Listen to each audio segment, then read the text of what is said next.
Muy buenas tardes, tengan todos ustedes aquí en Conversando con Orozco Felgueres. Híjole, hoy tenemos un invitadazo, hasta que se nos hizo, no hombre, con Orlando Corona Lara. Fíjense, socio de Gosler, miembro del Consejo de Administración, líder de la práctica de seguridad social laboral, contribuciones locales, adscrito a la Oficina de México, contador público, certificación pues general por el Instituto Mexicano de Contadores Públicos, también abogado, tiene sus maestrías, no hombre, tiene sus posgrados. Bueno, la verdad es que ya nosotros queríamos invitarlo porque de veras es un experto en el tema, además muy estudioso, por supuesto, obviamente coautor, escritor, expositor, y ya muy conocido nuestro, y además le tenemos un gran cariño a mi amigo y mi maestro, Orlando Corona, que nos enseña de todos estos temas. Cuando tenemos algo así de seguridad social, pues créanme, lo vive, él lo vive, lo implementa, lo resuelve, lo atiende. Así que, pues la verdad no necesita grande presentación tener aquí al maestro Orlando Corona con nosotros en Conversando aquí con Orfe. Pues la verdad es un lujo porque ya le habíamos hecho una invitación, pero bueno, ya se dio. Hoy es una gran edición 210 de Conversando con Orfe, y qué mejor tenerlo. La verdad es que lo agendamos con mucho tiempo, la verdad es que ya queremos tomar nota, la verdad es que ya queremos aprender, y sobre todo de este tema de IMSS, que nos vaya, por supuesto, a platicar. Tenemos como que varias preguntas con él. Las primeras, pues por supuesto, que nos platique sobre entorno laboral, este nuevo entorno laboral que estamos viviendo, con los principales impactos que tiene que ver, y cómo que sigue, dónde estamos parados en el ámbito de seguridad social, el CFDI. Varias preguntas, la verdad. Es que yo voy a aprovechar porque yo aprendo, y CFDI de nómina, por supuesto, cuáles son los principales aspectos que tenemos que cuidar en la parte del CFDI de nómina, que me parece que seguirá, y si no, será entre la segunda o la primera deducción, pues más importante que tendrán las empresas, ¿no? Me imagino, o sea, yo creo que es la más importante, todo el tema de los criterios normativos del IMSS. A ver, que nos vaya platicando todos estos temas. ¿Qué va a pasar con el buzón del IMSS? O sea, nos podría comentar, nos tiene que comentar qué onda con el buzón del IMSS. Y por supuesto, este tema de presunción de sustitución patronal simplificada. ¿Cuál es la opinión al respecto? Yo sí voy a tomar nota, yo voy a tomar mi clase de mi amigo, de mi maestro, para que nos ubique a ver en dónde estamos parados en estos temas, no solo laborales, sino de CFDI de nómina, seguridad social, sustitución patronal simplificada, y por supuesto, a ver, el tema del buzón del IMSS. Así que le damos la muy cariñosa bienvenida, por supuesto, ya aquí a su casa, de mi querido amigo Orlando. Mi querido amigo, gracias, mi querido amigo y maestro. Por supuesto, bueno, pues No, siempre Carlita, muchas Orlando gracias. Corona siempre será y siempre un referente en estos temas de seguridad social.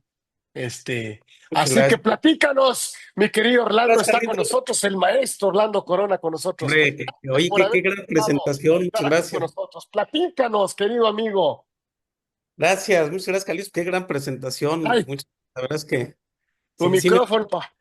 sí me escuchan. Pero bueno, ¿me escuchan? Sí, maestro. Sí. Ah, bueno, parece que Carlitos es el que no me escucha. Carlitos, pues muchas gracias por toda la presentación extraordinaria. La verdad es que siempre eres muy generoso en la presentación cuando te diriges a mi persona. Tú sabes que es recíproco todo el aprecio y toda la admiración, desde luego.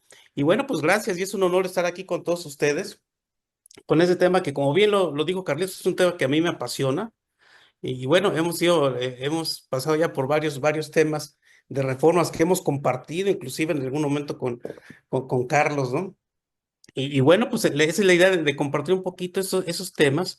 He tenido también el privilegio de participar, actualmente participo todavía en las comisiones laborales y seguridad social del Consejo Coordinador Empresarial.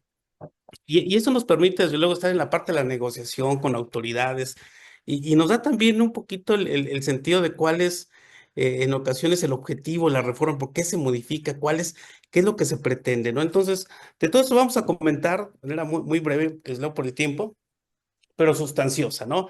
Y si ustedes me lo permiten, quisiera empezar con dar un entorno, como bien lo señalaba Carlos, si nos vamos a la primera lámina de la presentación.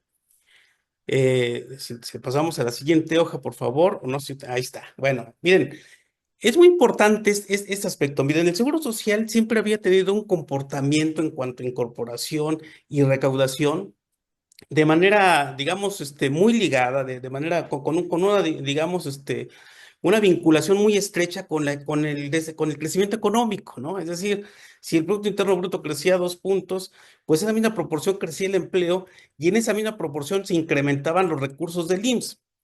Eso fue ya hace algunos años, por eso el IMSS era un referente para medir la situación económica en el país. Hoy en la actualidad eso ya cambió. Ya el Instituto Mexicano del Seguro Social ha crecido en ingresos, ya ha crecido en afiliación de manera desproporcionada en función al crecimiento de la economía. Aquí yo puse, Carlitos, unos datos nada más de cifras. De los últimos 5 años, la recaudación del Seguro Social ha incrementado en un 58.8%, o sea, más o menos un 11% por año, ¿no? Y un 23.2% real. Para 2023 tan solo, la recaudación se incrementó en 13.9 nominal y 7.9 real. Y el PIB en esos 5 años en promedio creció el 2.5. En 2023 creció cerca de 3.2% el PIB.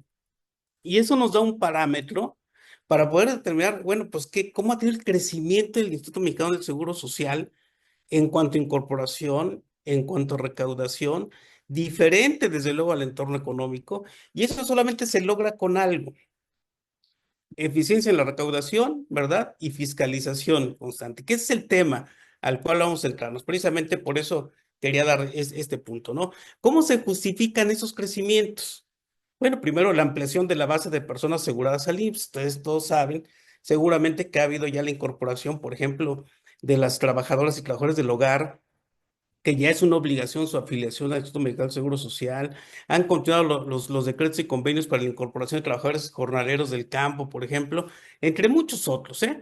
Pero yo quisiera enfocarme nada más en esta parte, en lo que corresponde a los trabajadores independientes o personas independientes, los no asalariados, que también a partir del 2023 empezó todo un proceso ya de incorporación voluntaria al régimen obligatorio. Y es muy importante decirlo, porque antes era una incorporación al régimen voluntario. Hoy es una incorporación voluntaria al régimen obligatorio. ¿Y eso qué quiere decir? Que tienes acceso a los 5 ramos de seguro que tiene establecido la ley del Seguro Social. Puedes alcanzar una pensión, desde luego, y cualquier otro tema. Una gran diferencia que se hizo es que en los esquemas anteriores de incorporación voluntaria solamente podías afiliarte con un salario mínimo general. Ahora lo puedes hacer con un salario pues más acorde a tus ingresos, ¿no? Entonces, antes no tenías ningún incentivo para tener una pensión. ¿Por qué? Pues tu pensión iba a ser proporcional al salario mínimo general. Ahora lo puedes hacer. Esas reglas que ha implementado la autoridad han detonado de nuevo, desde luego, una incorporación al régimen obligatorio de seguro social que se ve desde luego en los resultados, ¿no? Había una simplificación regulatoria también para disminuir tiempos y costos en los trámites, no solo en los trámites patronales, sino también los trámites de los asegurados, correcciones de números de seguridad social muy importantes, por ejemplo, en el tema de la nómina, pero también la simplificación para aperturar registros patronales. Antes tenías que ir físicamente a la subdelegación, y si tenías una empresa con 30 registros patronales, pues tenías que darte un tour en toda la República para dar de alta tus registros patronales. Hoy los puede hacer de manera digital, de manera electrónica, ¿no? Y eso ha, desde luego, también tenido un impacto positivo en la incorporación de patrones, en la incorporación de centros de trabajo en donde debe ser, donde corresponde a la prestación del servicio, y desde luego ha tenido un efecto muy interesante en ese sentido, ¿no? También ha habido un control indirecto de obligaciones. ¿Qué quiere decir esto? Que se ha compartido información para que sean terceras personas quienes vigilen, digamos, el cumplimiento de las obligaciones del patrón. Un caso muy claro, pues está desde luego establecido en el tema de este reporte personalizado de cotización que tiene el Instituto Mexicano del Seguro Social, en donde el trabajador a través de esa aplicación puede ver pues quién lo tiene incorporado como patrón, si dio alguna incidencia, qué salario base de cotización tiene, por ejemplo, y eso ha provocado que a través del reclamo del trabajador o de la denuncia del trabajador, el patrón opte por regularizar algunas situaciones que por ejemplo, ha llevado a cabo en el pasado, ¿no? La opinión de cumplimiento de obligaciones también es un elemento fundamental en donde ya los proveedores, por ejemplo, hoy si tengo una empresa que contrato una empresa de servicios de servicios especializados, pues tengo que verificar que está cumpliendo con su obligación de seguro social, porque si no el REPS, su registro, pues lo pierde, ¿no? Entonces, hoy hay licitaciones, por ejemplo, para entidades públicas que si no tienes una constancia de cumplimiento en materia de seguro social, no podemos llevar a cabo, no puedes participar en la licitación. Pero esto también se ha llevado a cabo para empresas privadas, ¿no?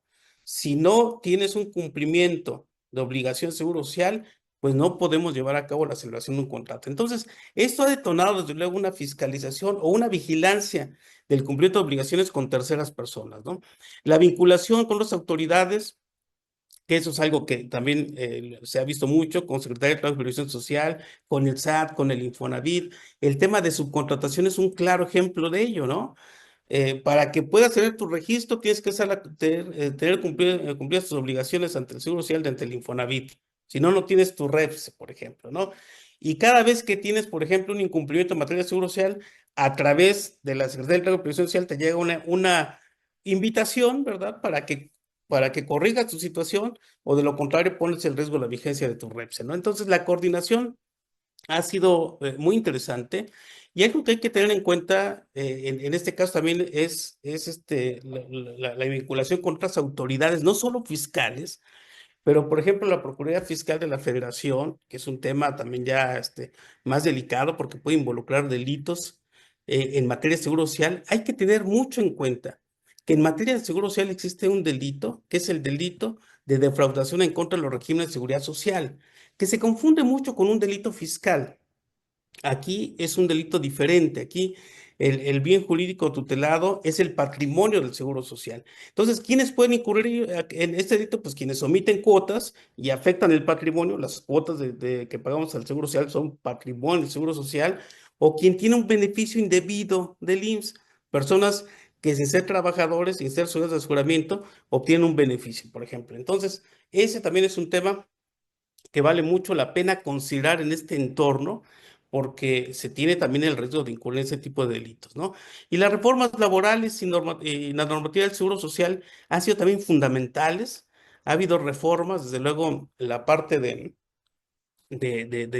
salario mínimo general, por ejemplo, que no es una reforma a la ley, pero sí se ha incrementado de manera notable, y eso ha justificado mucho el incremento del salario promedio que se tiene cotizando en el IMSS. Pero además genera un efecto diferente también adicional. Los incrementos que han sido muy importantes y que va a continuar la tendencia, han literalmente empujado a los tabuladores, se han aproximado mucho a los salarios que están por arriba del salario mínimo general. Y esto ha provocado consecuentemente un incremento general en los salarios. De ahí también se justifica el por qué se ha incrementado la recaudación de manera importante. Dentro de todos esos aspectos, el buzón que, bueno, a ver, tendremos que poder platicar, pero también los acuerdos del Consejo Técnico, hay uno también muy relevante que ha tenido muy buen impacto, que se dio a conocer ya en febrero del año pasado, en donde existe la condonación de las multas al 100%. Eso ha sido también un acuerdo que ha beneficiado en cuanto a recaudación.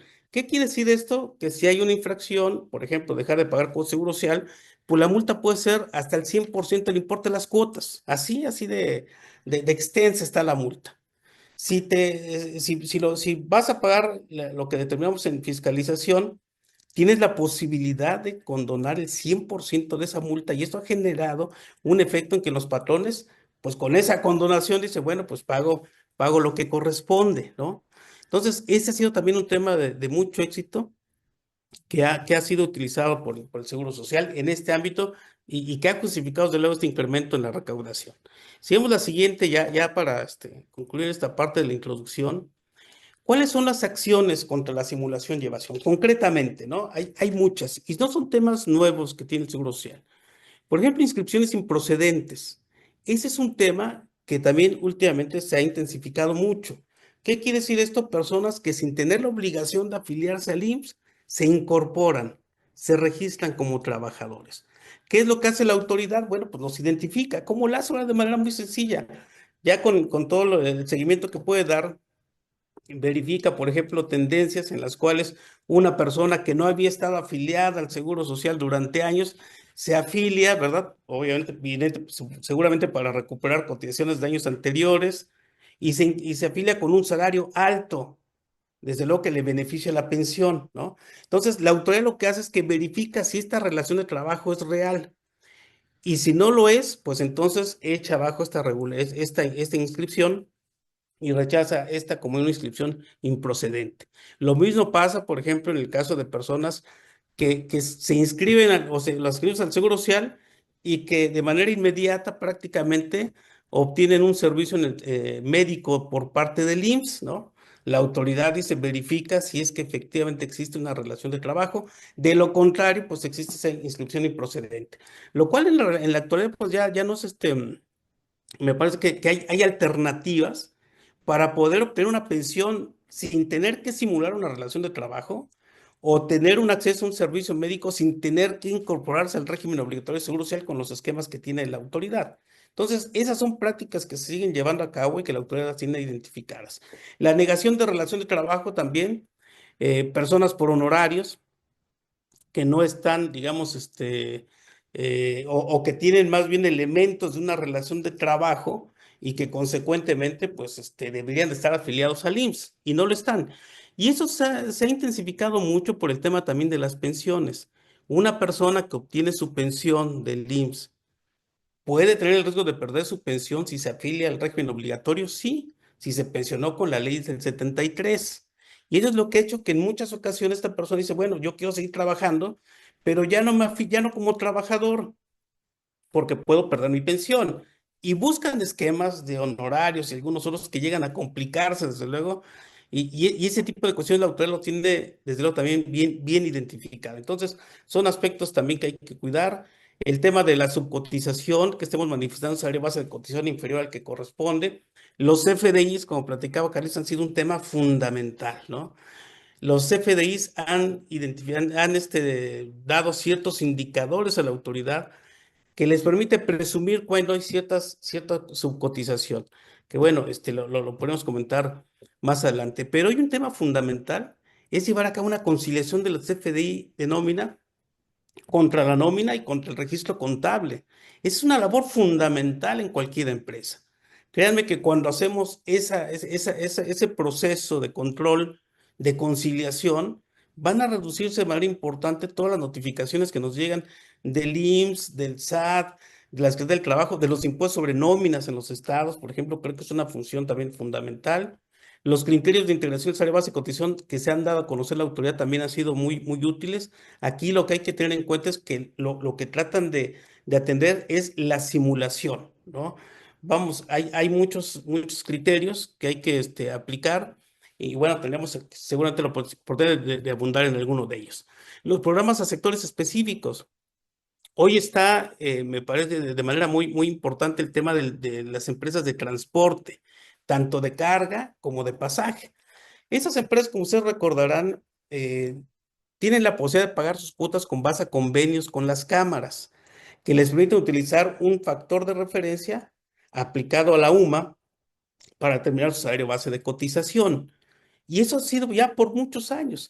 Pero resulta que en 2019 cambiaron esas reglas y lo que se estableció en un acuerdo del Consejo Técnico, que no ha sido público, ese acuerdo del Consejo Técnico es la realidad, que establece ahora que estos factores solamente los puedes aplicar cuando tu salario base de cotización real es inferior al determinado con el factor. Esto hace inaplicable el convenio, esa es la realidad. O sea, ¿quién va a utilizar un convenio que te va a llevar a pagar más cuotas de lo que en realidad debes de pagar, ¿no? Y eso ha generado un gran problema, ¿verdad? porque por una falta, en mi opinión, de difusión de este tema, hoy hay muchas empresas que siguen cotizando con esos factores y hoy hay muchas empresas de ese sector que tienen, desde luego, la necesidad de regularizarse o corregir esas situaciones. Creo que es un tema muy, muy relevante. El tema del seguro de riesgo de trabajo también ha sido una cuestión importante por la determinación de la prima de riesgo de trabajo, que al comparar lo que nosotros presentamos a la autoridad contra lo que la autoridad tiene en sus bases de datos, determinan casos de riesgo de trabajo terminados que no están sido considerados por los patrones, ¿no? Entonces, también es un tema, habrá que establecer ahí las medidas de control necesarias para esos efectos. Y el otro tema es la correcta clasificación de la empresa en el seguro de riesgos de trabajo. Tenemos un catálogo, ¿verdad? Que no ha sido ampliado, que está de cierta forma limitado, pero que con base en ese catálogo tenemos que identificar nuestra actividad y clasificarnos de acuerdo a la actividad de la empresa. Aquí lo que ha surgido siempre ha sido quizá esa, digamos, ese desacuerdo, si lo podemos decir de esa forma, que ha existido entre la clasificación de acuerdo con la actividad económica de la empresa o considerar la actividad de mayor riesgo que lo que es lo que normalmente pretende la autoridad, ¿no? Y así hemos sido casos, por ejemplo, de un hotel, sí, pero que tiene un bar. Y entonces dice la autoridad, pues la de más riesgo es el bar, entonces todo ya clasifica como un bar, pero si soy una empresa de hotel, de hospedaje, ¿no? Entonces, ejemplos como eso encontramos muchos, y creo que aquí el tema fundamental es identificar bien nuestra actividad económica y la fracción que corresponde, ¿no? Y el tema de la subcontratación de servicios, que también es otro tema que está ahí pues sobre la mesa en esos temas de simulación, pues primero hay que considerar, tomar en cuenta, ¿verdad? Que el tema de poner a disposición trabajadores como se contemplaba antes de esta reforma de subcontratación laboral, pues ya no existe, ¿no? Ya no se puede poner a disposición en el concepto que venía la ley. Antes la ley establecía ya que se podía, que el que se beneficiaba del servicio es el que daba instrucciones, dirigía, capacitaba, en fin, al personal de la empresa que daba el servicio. Eso ya no puede existir en ningún lado. Sin embargo, se siguen dando. Entonces hay que cuidar mucho esos temas porque ya no es posible. El REPSE no nos da la autorización para poner a disposición bajo ese esquema que platicábamos anteriormente, ¿no? Entonces, hoy la autoridad también está revisando ese proceso de transición que hicimos en 2021. Ustedes recordarán que en 2021 tuvimos que hacer una reacomodo del personal y en ese sentido, pues hoy la autoridad todavía está revisando esos procesos que los hayamos hecho correctamente, ¿no? Que es un tema también fundamental, y la responsabilidad solidaria también que se tiene en este caso de subcontratación de servicios especializados por la persona que contrata. Antes de esta reforma tenía que pasar una serie de procesos para poder determinar una responsabilidad solidaria. Hoy ya no, hoy es una responsabilidad directa, ¿no? Entonces, es un tema también que la autoridad está intensificando esos aspectos de responsabilidad solidaria, ¿no? Entonces, a grandes rasgos, yo nomás quería dar aquí, Carlos, un panorama general de cuáles son estas acciones que está utilizando la autoridad para hacerle frente a la simulación y a la evasión, ¿sí? Fíjate que está preocupado. Bueno, nosotros todavía hemos encontrado que esa transición de la prohibición del outsourcing o de la tercerización no se ha dado en 100%. Es más, muchos nos hemos encontrado con que algunos contribuyentes solo cambiaron conceptos, solo cambiaron, en fin, o sea, ese tema que venimos desde el 24 de abril del 2021 y en donde los requisitos fiscales empezaron ese mismo año a partir del 1 de septiembre. Tu experiencia, mi querido Orlando, porque no sé si nos han amenazado o han querido amenazarnos con revisar esas transiciones de las empresas que de entrada ni siquiera modificaron objeto social. Platícanos de esa transición a Repse.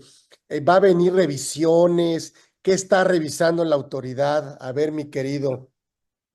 Gracias, Carlos. Mira, en efecto está revisando el proceso de transición, ¿no? Y eso tiene mucho que ver, y seguramente muchos lo han escuchado, el tema de una presunción de una sustitución patronal. Cuando se hizo la transición, que como tú sabes me tocó estar en la parte de la negociación con las autoridades, nuestra preocupación era, bueno, hay que pasar a los trabajadores de la empresa prestadora de servicios a la empresa operativa. Pero ¿qué pasa con la prima de riesgo de trabajo? Se nos va a ir hasta arriba, ¿no? Porque teníamos que empezar con una prima media de la clase que correspondía. Esa fue la preocupación. Y la alternativa que se encontró fue el tema de sustitución patronal, que te permite en cualquier sustitución patronal utilizar la misma prima de riesgo de trabajo del patrón sustituido. Ya está, dijimos, ese es el esquema. Pero el problema que teníamos es que todas las empresas prestadoras de servicios no tenían activos. Hay que tomar en cuenta que para que exista una asociación patronal, tanto en materia laboral como seguro social, se requieren al menos dos elementos. Uno subjetivo, que es el ánimo de continuar el negocio, y otro objetivo, que es el traslado de los bienes objeto de la explotación del negocio. Pero aquí el tema es, las personas de servicio no tenían bienes. ¿Qué ibas a trasladar? ¿Cómo podías hacer para que fuera una sustitución patronal si no podías trasladar bienes porque no tenías, ¿no? La alternativa que se encontró fue hacer una asociación patronal simplificada, que solamente con el hecho de pasar trabajadores de una empresa a otra, por ese solo hecho, se considera sustitución patronal, punto, ¿no? Fue un proceso de simplificación y de facilidad, pero solamente en el periodo que comprendía desde la entrada en vigor de la reforma, que fue en abril, hasta 3 meses después, que fue el 24 de julio. Solamente se abrió la ventana, digamos, para que todas las transferencias de personal que se hicieran en ese caso se considera sustitución patronal. Pero, desde luego, había empresas que contemplaron el tema, pero que no era tan sencillo. ¿Por qué? Porque la asociación patronal implica también una responsabilidad solidaria. Y si yo venía con una empresa que diera el outsourcing, esas de las malas, ¿no? Lo que menos quería yo al pasar mi personal, para regresar mi personal, era traerme una responsabilidad solidaria de ellos, ¿no? Entonces, ¿qué se optó? Bueno, pues utilizo otras figuras, y otra figura podría ser dar de baja al trabajador, liquidarlo, finiquitarlo, o Ujú, traértelo con la antigüedad, ¿no? Y ujú. eso es lo que ahora la autoridad está diciendo, no, si hiciste traslado del personal, es sustitución patronal y te traes la prima de riesgo de trabajo y te traes la responsabilidad solidaria. Ese es el tema de discusión, ¿no? Que en mi opinión, si tienes una terminación de relación de trabajo e inicias una nueva, parece que con eso ya se configura el hecho de que puedas dar de baja. Ellos dieron de baja y tú lo das de alta, ¿no? Otro problema que se da es que en ese inter el plazo terminaba en julio, 24 de julio, y las empresas que hicieron el traspaso de personal el 25, 26 de julio, ya no les aplicaba esa facilidad. Por lo tanto, hicieron otros procedimientos. Después vino el 31 de julio, se publicó una ampliación del plazo para Ujú. terminarse hasta el 1 de septiembre, pero dejó fuera 24, 25, 26, 27, hasta el 31 hasta el 30 de julio. Entonces, ese espacio que está ahí es lo que la autoridad está diciendo, bueno, me tienes que cumplir, aunque haya estado en este periodo, con el tema de la sustitución patronal. Entonces, así lo está contemplando la autoridad, ¿no? Entonces, habría también que atender ahí esos temas, al final, Carlitos. Sí, se hizo esos 3 meses pensando en el insourcing, ¿no?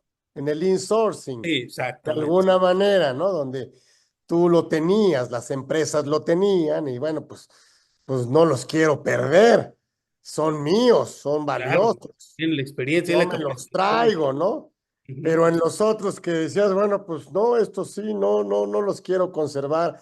Ahí es donde está el tema. ¿Qué tendríamos entonces que cuidar? A ver, háblame del CFDI de nómina. Bueno, Eh, ya porque decíamos, seguramente, siempre les digo, a lo mejor no, pero sin ser el experto, le digo, miren, ustedes timbren, aunque sea mal, pero timbren, porque si no timbran y llegamos a febrero, no los podemos cambiar, sino, o sea, la posibilidad de hacer un buen CFDI de nómina es haberlo emitido con omisiones u errores. Pero si no lo emitimos, entonces me parece que sería no haber cumplido con el primer requisito de alguna manera de deducibilidad, que es timbrar todo lo sí, que le pagas, ¿no? A ver, sí, claro. platícanos. Bueno, mira, el CFDI se ha vuelto un tema que ha facilitado la fiscalización no solamente del IMSS, Pero en mi opinión, uno de los principales beneficiados de los FDIs, de la información de los FDIs, ha sido el propio IMSS. Es la realidad, ¿no? Entonces, lo primero que parece haber que tomar en cuenta es lo que ya comentábamos de conciliar tus FDIs con tu nómina y con tu registro contable. Ese es un tema fundamental. Porque de lo contrario, pues te van a surgir ahí requerimientos por todos lados que te van a llevar tiempo para aclararlos. Vas a tener que destinar ahí recursos para poder atender y con un tiempo muy reducido. Recuerda que el Seguro Social, este tipo de requerimientos, declaraciones, tienes solamente 5 días para poder aclarar cualquier inconsistencia, ¿no? Entonces, debes de preparar esta conciliación. Ahora, ¿qué elementos vale la pena considerar de todos los datos que tiene el CFDI para efectos Seguro Social, me refiero, ¿no? El número de seguridad social es fundamental y eso nos lleva a una labor también de corregir los números de seguridad social con el IMSS, de llevar a cabo un proceso de validación y de corrección del número de seguridad social, porque se dan casos que yo tengo mi trabajador con el número de seguridad social registrado de manera diferente al que tiene el IMSS y cuando coincide la información, resulta que técnicamente yo no estoy pagando las cuotas del trabajador que tengo registrado porque el IMSS tiene un número de seguridad social diferente del trabajador. Entonces, el número de seguridad social es fundamental, revisarlo, cotejarlo con la información del IMSS y tenerlo adecuadamente en el CFDI. El otro tema es el puesto. Algo tan sencillo resulta fundamental, porque con eso la autoridad está llevando a cabo rectificaciones de clasificación de empresas, ¿no? Sí. Dice, oye, pues, ¿cómo eres servicios administrativos? Y resulta que el puesto del trabajador dice ahí, chofer, ¿no? A lo mejor sí lo es, y sí lo es, digo, tampoco se trata de disfrazarlo, pero sí nos da indicador de que, oye, hay que estar preparados porque aquí puede la autoridad llamar la atención, desde luego cuando tenemos pues una desproporción ahí también de personas con esos puestos, ¿no? Pero han llegado también en casos curiosos, incluso el SAT, por ejemplo, yo recuerdo un caso particular en donde le estaba reprochando, digamos, y negando una devolución de IVA porque cuando estaba prestando el servicio y vio los puestos de la prestadora de servicios, los puestos que eso también le proporciona el IMSS esta información, decía ahí auxiliar de compras. Y la empresa se dedica, ¿cuál es su puesto social? Pues a la compra y venta de productos, ¿no? Y el propio se decía, oye, pero aquí tienes una persona que está participando en una actividad que te corresponde a ti, que es la compra, ¿no? Entonces, absurdos como esos pueden llegar. Pero lo cierto es que el puesto de trabajo es un tema fundamental. Debe de evaluarse cuál es el puesto, el nombre adecuado de ese puesto y debe haber una congruencia adecuada entre el puesto del trabajador, entre el objeto social de la empresa y la actividad económica de la empresa, ¿no? Esos tres aspectos deben estar bien adecuados para evitar ese tipo de requerimientos o inconsistencias, ¿no? La parte también, por ejemplo, de las percepciones, pues es fundamental porque un requisito fundamental para que algún concepto de presión no integre al salario base de cotización, cuando así lo establece la ley, es que estén debidamente registrados en la contabilidad. Y el CFDI es parte de esa contabilidad. Entonces nos encontramos casos, ¿verdad? Hemos visto casos, por ejemplo, que tú días de salario, le pones 15, ¿no? 15 días de salario. Y en la parte de las deducciones le pones descuentos de 2. Oye, pues entonces estás pagando 13 días, ¿no? No 15. Pero ya le pusiste los 15 y cuando te identifican tu base de total de sueldos, pues ahí están sumados y entonces no checa con lo que yo pagué en la realidad porque mis sueldos están inflados, digamos, ¿no? Entonces, ese tipo de detalles. O utilizar conceptos, por ejemplo, erróneos, ¿no? Hay veces que la empresa absorbe una parte del subsidio de incapacidad que no le da el IMSS, ¿no? O la empresa da un subsidio de incapacidad, pero lo tiene registrado como sueldo. Debería de ser subsidio por incapacidad, que tiene un tratamiento diferente en la integración del salario base de cotización, ¿no? Y así como ese ejemplo podemos ver muchos, Carlitos. Aquí el tema es que la percepción que estemos utilizando sea acorde, desde luego, con la naturaleza de la prestación que estamos otorgando. Esa es la realidad, ¿no? Que no estemos cambiando nombres, que sea adecuado y que nos diga adecuadamente también lo que es. En la parte de las deducciones, problemas que se han tenido, por ejemplo, con la retención de la cuota obrera. De acuerdo con la ley del Seguro Social, hay una obligación de retener. Hay empresas que dan como prestación el que ellos absorben la cuota obrera, sí, pero entonces en la nómina debía de estar una percepción que se llame subsidio de cuota obrera y una deducción que es la retención de la cuota. El efecto es el mismo. Sí, el efecto en el neto del trabajador es el mismo, pero ya estás manifestando una percepción que es la prestación y una retención que te permite ver, demostrar que estás cumpliendo con tu obligación de retener, porque curiosamente es una obligación que establece la ley y que no te da ninguna excepción, ¿no? Entonces, cosas como ese tipo, desde luego hay que cuidarlas en los FDIs de nómina, que nos puede llevar a muchos aspectos, pero creo que esos son los fundamentales, mi estimado Carlitos. Oye, mi querido Orlando, a ver, tú que eres el experto, mi maestro, eh, los pagos a sindicatos, ¿te acuerdas que fue un tema que todavía está controvertido porque aparentemente, si bien es cierto, forma parte del contrato colectivo, los precedentes jurisdiccionales indican que no es estrictamente indispensable y por lo tanto el pago al sindicato, ¿sí? Por parte del patrón no lo va a poder, no lo puede deducir. ¿Qué te has encontrado en el camino? Pues no me he encontrado mucho, Carlitos, porque eso lo veo otra área de la firma, toda la parte fiscal, Sí, sí. digamos, yo me enfoco más al tema de seguridad social y laboral, ¿no? Entonces, sí, sé que sí de esos casos, ¿verdad? Pero no estoy, digamos, muy adentrado en esos conceptos, Carlitos. ¿Qué más Yo, nos tú platicas tienes una de... mejor opinión que yo, No, sin duda. no, pues lo que pasa es que el Sí, precedente le quita la indispensabilidad, ujú, y sí. por lo tanto la deducibilidad. Pero, a ver, pero Pero, entonces, ¿qué pero también ten en tendríamos? cuenta en la parte laboral, Carlos, también ten en cuenta, ¿verdad? A Tengamos en ver, cuenta también que ya a partir ya de la reforma del 2019, la injerencia que tenga una empresa con el sindicato es una cuestión prohibida para el patrón. O sea, no puede tener una injerencia, ¿no? Y puede ser ah, sancionada. Y eso también te puede llevar a que en un sentido estricto tú darle recursos al sindicato puede considerar como una injerencia indebida que realizas, ¿no? eso. La parte laboral tienes también algunos temas ahí. A ver, entonces, de seguro social, a ver, vamos a hacer una pequeña listita de recomendaciones ahora, para este nuevo entorno, o sea, nuevo 2025 de tanta, yo diría, pues mucha fiscalización, mucho acoso. A ver, ¿cuál sería el rol del contribuyente respecto del papel que va a tener la autoridad, en este caso el Seguro Social? Bueno, siempre tiene una participación muy activa, ¿no? O sea, en ese sentido, creo que hay que establecer, desde luego, controles, ¿verdad? Hay que verificar temas de cumplimiento.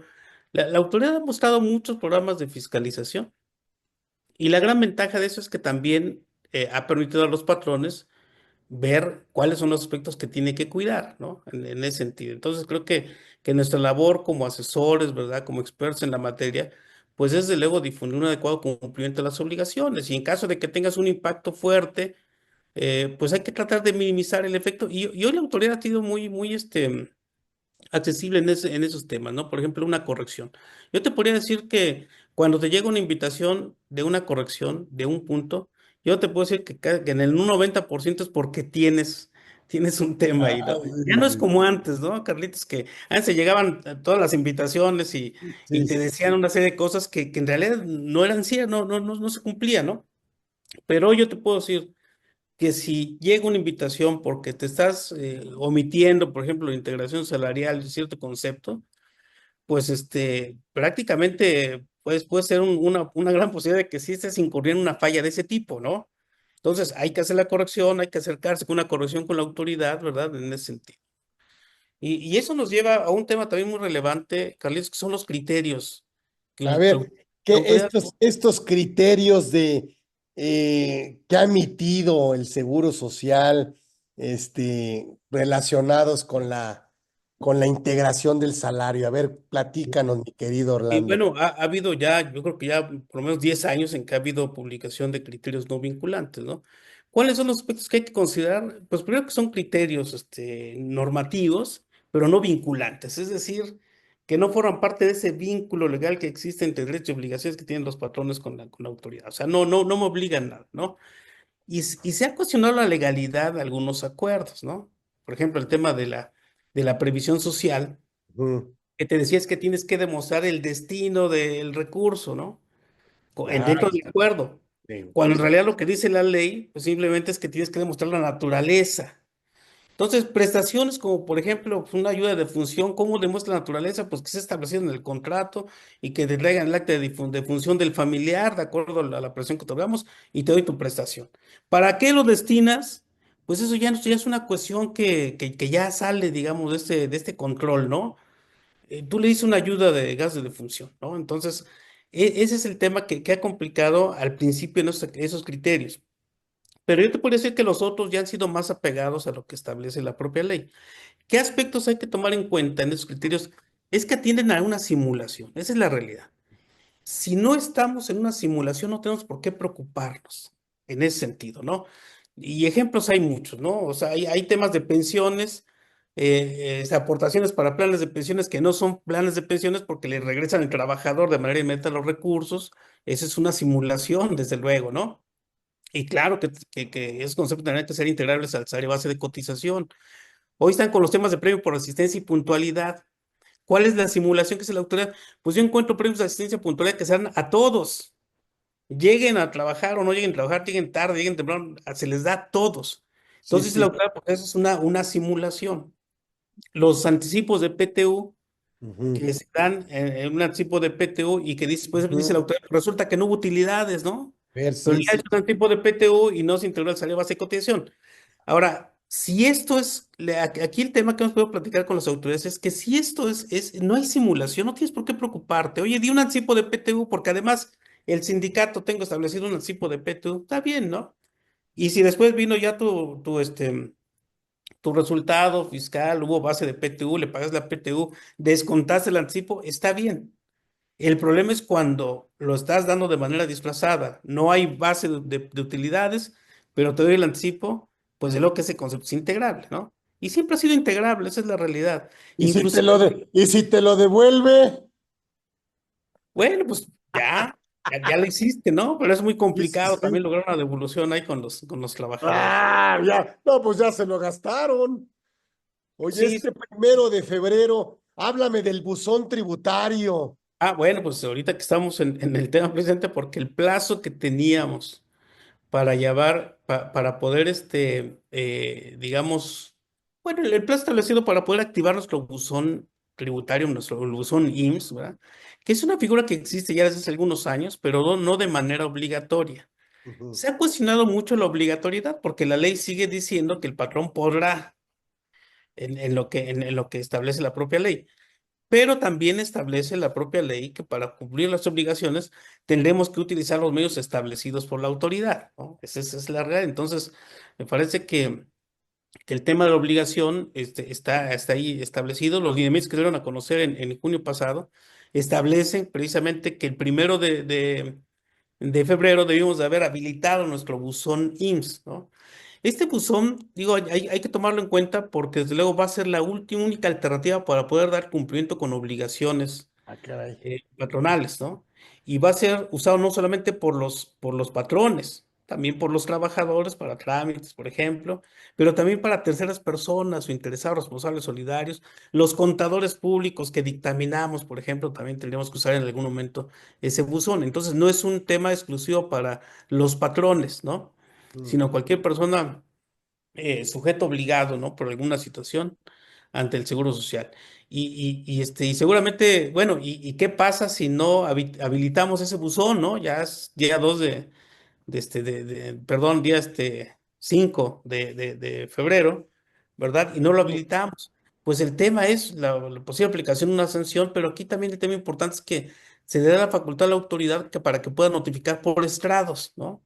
En donde no necesariamente tú como patrón vas a tener la certeza de qué recibiste, ¿no? ¿Qué estás recibiendo? Entonces, es un tema delicado, ¿no? Entonces, me parece que independientemente de que podamos en ese sentido utilizar o habilitar el buzón, me parece que el tema fundamental es que le estamos dando la posibilidad a la autoridad de que utilice procedimiento de notificación por estrados, ¿no? Y eso es un tema que nos genera, pues, un problema siempre, porque ¿cómo vamos a atender estos requerimientos, ¿no? Entonces, es un tema también muy importante y habría también que atender de manera urgente, ¿no? En la página del IMSS viene todo el procedimiento para poder llevar a cabo la aplicación del buzón, pero sí es un tema que habrá que atender de manera pronta. ¿El dictamen para efectos del Seguro Social sigue teniendo beneficios, Orlando? Sí, claro, claro. A ver, Mira, platica. ya han estado acotados, ¿no? De cierta forma. Mira, A ver, yo creo que a ver, sí. el principal beneficio en mi opinión, en mi experiencia, y sabes que yo me dedico al dictamen de control Sí, público, ¿no? sí, sí, sí. Mira, hay beneficios que se han ido diluyendo de cierta forma. O sea, tenías posibilidad de que una vez que dictaminaras, si notificaban diferencias, los IBEPAS famosos del IMSS que notificaban diferencias, esas quedaban canceladas y ya habías presentado tu dictamen y habías pagado diferencias, las que correspondían. Ese era un gran beneficio. Pero ahora resulta que ya los IBEPAS van adelante de nosotros, ¿no? Esas cédulas de diferencia, nosotros estamos dictaminando 2000, vamos a empezar a dictaminar 2024, y ya la autoridad está notificando ya de periodos recientes, ¿no? Ya Entonces no te ya, espera, ya no te sí, espera. no.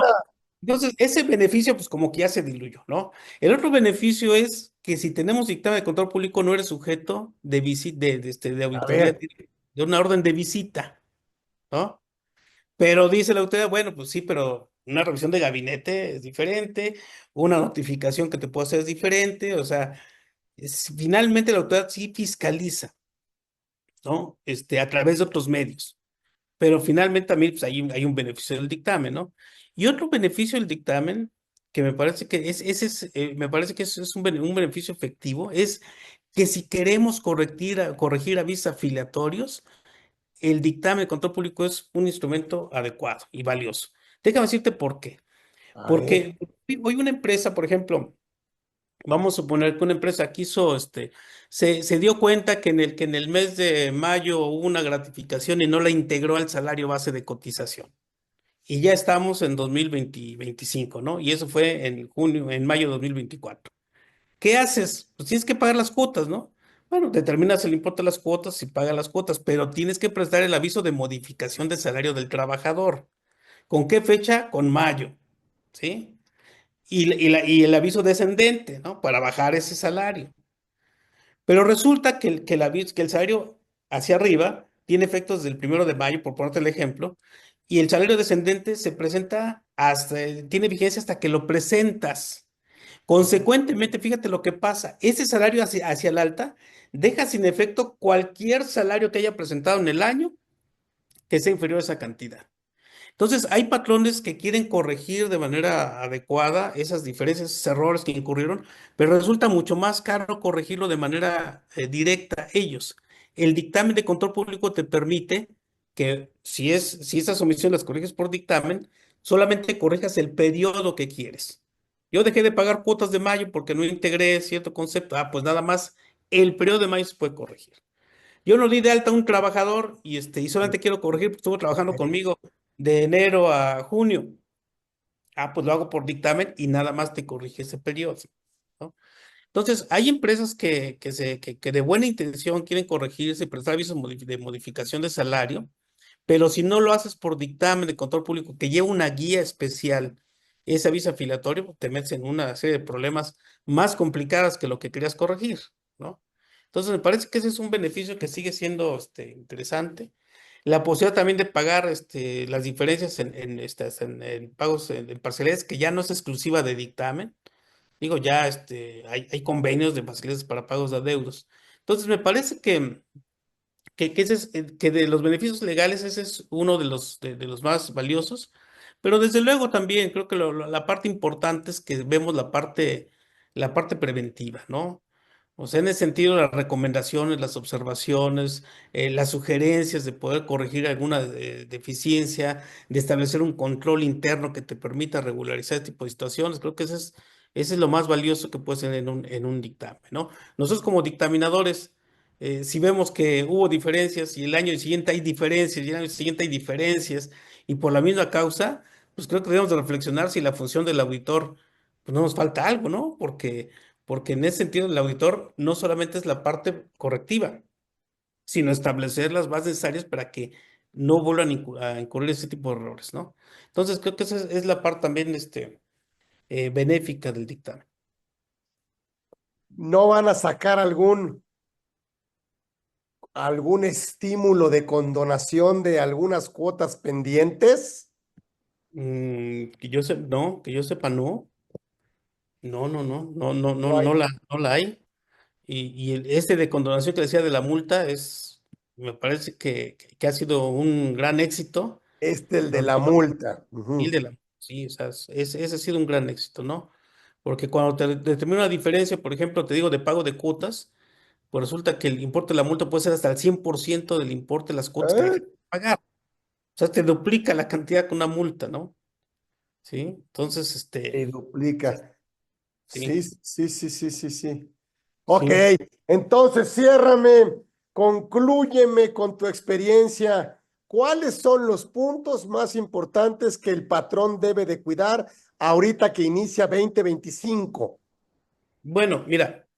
Yo creo que ese tema deberíamos también de vincularlos con las cuestiones de las reformas laborales, Ok, que fue el año pasado, en diciembre, con varias reformas, bueno, ya desde el principio, ¿no? Pero que tienen efecto en materia de seguro social, sin lugar a dudas, ¿no? Empezamos con el tema de esta ley para prevenir, sancionar y erradicar delitos relacionados con la trata de personas, ¿no? ok, En materia laboral que ha existido ya desde algunos años, pero lo que detonaba vinculado con la materia laboral es cuando el trabajador laboraba en condiciones inseguras, o sea, no cumplíamos con nuestras normas de seguridad y higiene, o cuando pagábamos salarios inferiores a los del salario mínimo general, por ejemplo. Esos son detonantes de ese delito. ok. Pero a partir de junio del año pasado, se incorpora un nuevo supuesto, que es el pago de tiempo extra adicional a lo permitido por la Ley Federal de Trabajo. Y lo que permite la Ley Federal de Trabajo son tres horas en un día y 3 días en una semana. Lo que conocemos coloquialmente como el tiempo extra doble, ¿no? Sí, sí. Eso del tiempo extra doble. Resulta que el tiempo extra triple, ese es el que se ubica en ese elemento del delito. Oye, pero yo lo pago al trabajador, pues no importa, ¿no? O sea, estás en la configuración del delito. Oye, también pago las cuotas de seguro social porque esas se pagan ahí. Sí, eso no te exime de esa posibilidad de incurrir en este delito.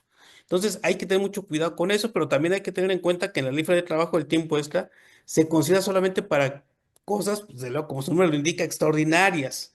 No debe ser algo habitual. Entonces, las empresas que están de manera cotidiana dando tiempo extra todas Gracias. las semanas de personal, creo que es un tema que deben de revisar correctamente, ¿no? Que es una cuestión que les puede generar ahí este tipo de problemas, ¿no? También la reforma, por ejemplo, de la ley Silla, ¿no? Ley Silla, La ley Silla que entró en junio. ¿Por qué es relevante en materia de seguridad social? Porque se van a detonar factores de riesgo también, ¿cómo no? riesgos de trabajo. Entonces, la autoridad tiene ya un plazo que ya está por concluir para poder dar a conocer Secretaría del Trabajo, precisamente esos elementos de factores de riesgos derivados por estar, digamos, mucho tiempo trabajando de pie, ¿no? Entonces, eso es lo que también nos puede generar ese tipo de cuestiones. Hay que estar también al pendiente de las reformas que vienen, el tema de la reducción, por ejemplo, de la jornada de trabajo, que me parece que va a ser una realidad. Se pudo contener ahí al final del año pasado, pero al final de cuentas reducir de 48 horas a 40 horas la semana de trabajo me parece que va a ser inevitable. Lo que se está tratando es de que sea de manera gradual en algún tiempo y que haya también flexibilidad por sector, que la persona, por ejemplo, en ciertos sectores que tienen un ciclo económico más activo en ciertos periodos, puedan destinar ahí mayor número de horas y reducir las horas en periodos que no tengan tanta carga de trabajo, ¿no? Pero de que va a entrar sin lugar a dudas, ¿no? El tema de la del aumento del tiempo del aguinaldo también tiene un impacto sin lugar a dudas en las cuotas de seguro social. Se plantea llevar de quince días de aguinaldo a 30, ¿no? Y eso también va a ser inevitable en algún momento. Entonces, lo que está buscando es que sea también de manera gradual. Y eso nos va a impactar de manera importante, ¿no? Entonces, ya para concluir, yo diría, Carlitos, que es muy importante La establecer, prima de antigüedad, sí, digo, también la prima que de antigüedad decía que que ha va a tenido aumentar ¿no? El número de. de días por año de servicio, Sí, ¿no? sí, Y que eso ya está, disminuir los digamos, años de servicio en caso de renuncia, ¿no? sí, que eso ya está, digamos, no de manera prioritaria ahorita, ¿no? Mm. Pero la prima de antigüedad se ha impactado mucho en los pasivos laborales, en los cálculos de pasivos laborales por el incremento al salario mínimo general, que ahí sí está topado a 2 salarios mínimos generales. Entonces, el salario mínimo general se ha incrementado, los pasivos laborales, desde luego, se han incrementado de manera importante, ¿no? Entonces, ese también es relevante por ese aspecto, ¿no? Entonces, yo diría, bueno, pues Hay que esperar, hay que esperar, ¿no? sí. Porque se está discutiendo, bueno, aumentar los premios del, no, los permisos, permiso de paternidad, ¿no? De 5 a 20 Ah, días, también, ¿no? sí. Bueno, también los días inhábiles, También. también los días festivos, Exacto. el La día PTU, fíjate, primero de la noviembre. PTU se propone eliminar el límite al reparto de utilidades. No sé si esto vaya. Me parece que ese no tiene mucho peso, ¿eh? Sí. Aquí se ha platicado, pero sí, desde luego hay que estar ahí al pendiente también de estas cuestiones, ¿no? Oye, y las plataformas digitales. Esa también ya entró en vigor. Bueno, no entró en vigor, ya se publicó la reforma. Para junio la autoridad el IMSS tiene la obligación de emitir un programa piloto Eso, y después de 180 días, o sea, hasta el 2026, sí, promover reformas legales para ello, ¿no? Hoy por lo pronto sí hay una obligación de una relación de trabajo, sí, bajo 2 condiciones, ¿no? Primero, que la persona que presta el servicio requiera su presencia física, ándale. el Uber, o sea, tienes que estar físicamente ahí para el servicio. Y el Sí, sí, segundo sí. es que tu percepción en un mes sea mayor a un salario mínimo general. Ujú, Ay, ujú. oye, tantos temas, híjole. No, sí, son Ya muchísimos. te invitaré, déjanos invitarte para ponerle ahí continuará, ¿no? No, Este, no, cuando gustes. La verdad es que sí son segundo, muchos temas, ¿no? segundo conversando porque pudiéramos hablar de, bueno, hay, todavía se está discutiendo, son temas de inclusión laboral, Bueno, bueno, la juventud, hay una exacto, reforma constitucional que es el tema también de equidad y que fíjate, al tema constitucional de que al mismo trabajo tiene que corresponder el mismo salario, sí, se agregó de manera innecesaria, en mi opinión, ¿verdad? Que sin distinción de género, ¿no? Y hubo una reforma al artículo 123 constitucional, pero también una reforma a la Ley Federal de Trabajo sobre ese tema y también van a generar seguramente muchas normas al respecto, ¿no? pues ya empezaremos a esperar este tipo de reformas y cuál es el tratamiento en el ámbito de la seguridad social, que por supuesto se le da, obviamente, todo este tema de, pues, el aguinaldo, la prima de antigüedad, prima vacacional, la jornada, los permisos de paternidad, la PTU que comentamos, las plataformas digitales.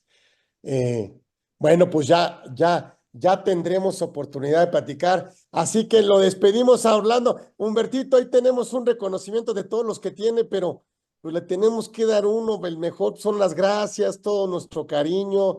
Ahí está al maestro, contador y abogado, maestro Orlando Corona Lara por haber estado con nosotros en esta edición 211. Como ven, lo vive, es un experto en el tema de seguridad social, por supuesto, contador público, certificado, registrado, por supuesto, bueno, pues todo este tema de auditor que tiene que ver con el seguro social, pues ya saben que aquí tenemos, ahora sí que lo seguiremos invitando a Orlando Corona para que esté con nosotros, el cual pues nos da muchísimo privilegio y honor contar con él, por supuesto, socio de una firma muy prestigiada de este país, eh, Gosler. Y bueno, le mandamos un abrazo. Orlando, muchas gracias por haber Gracias. estado muy generosamente, haber aceptado que estuvieras aquí con nosotros platicando con la comunidad Orfe. Gracias, mi querido amigo. Gracias, Gracias, Orlando. un enorme privilegio. Muchas gracias, Carlitos. Gracias. Y nos vemos. Gracias a todos. Gracias. Nos Gracias. vemos. Ya saben, próximo miércoles a la 1 aquí en Conversando con Orfe. Gracias. Cuídense mucho.